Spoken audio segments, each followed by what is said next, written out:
everyone! So, welcome to my vlog. So, this is my routine sa paglilinis. On Monday ay dito muna ako sa living room. Una ay nagpunas ako kanina ng mga upuan dahil malikabok na yung mga yon.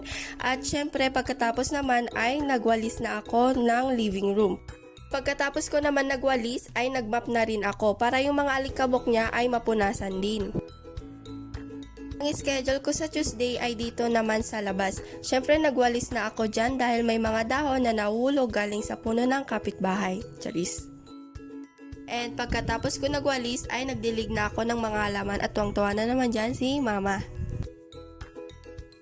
Ang schedule ko naman sa Wednesday ay dito sa bedroom. Of course, inayos ko muna yung mga pinaghigaan ko and pagkatapos nun ay nagpalit na ako ng kortina ko dahil matagal na rin na hindi napalitan. And nagtupi na rin ako ng mga damit and syempre pagkatapos nun ay nagplansya na ako ng aking uniform. Ang schedule ko naman sa Thursday ay dito sa kitchen. So, syempre, nagugas na ako ng pinggan dyan para makita ni mama na malinis at pumapasabi na lang siya na ang sipag talaga ng anak ko. Charis. At pagkatapos ko nagugas ay nagwalis na rin ako at syempre, nagmap na rin ako at pinunasan ko na yung dining table.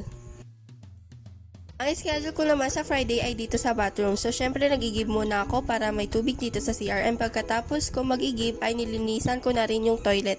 And syempre nilinisan ko na rin yung floor. Ang schedule ko naman sa Saturday ay naglaba ako. So, binanlawan ko muna para mabawasan yung dumi ng damit. Tsaka ko winashing. So, yung mga nabanlawan ko ay inuna ko ng winashing.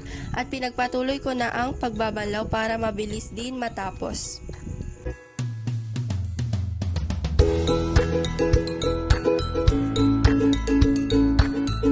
Pagkatapos ko winashing ay binanlawan ko na ng 2 beses at saka ako nag-downy. Pagkatapos ko dinowny ay dryer ko pala para mas mabilis na rin na matuyo yung damit. Pagkatapos ko mag-dryer ay naghanger na ako ng mga damit para mas mabilis na magsampay. So nagsampay na rin ako ng damit at pagkatapos ay inayos ko na yung mga ginamit ko.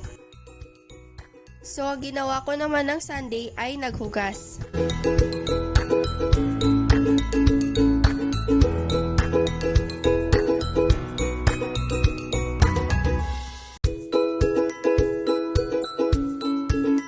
And pagkatapos ko nga naghugas ay nagwalis na rin ako dahil may mga dumi na naman. And pinunasan ko na rin yung dining table para malinis. And that's all guys. Bye!